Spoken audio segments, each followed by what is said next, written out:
সবকিছুর একটা শুরু থাকে। আমাদের ব্র্যান্ডের শুরু অনেক আগে, যখন খুব অল্প বয়সে মা সংসার চালানোর টানে সেলাই মেশিন ধরেছিল। সারাদিন সেলাই আর সংসারের বুননের মাঝে নিভৃতে বোনা হচ্ছিল একটা স্বপ্ন। সেই স্বপ্নই আমাদের দু বোনের মধ্যেও অজান্তেই চলে আসে।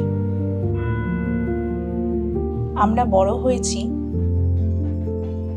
মায়ের কাজের শব্দ শুনে।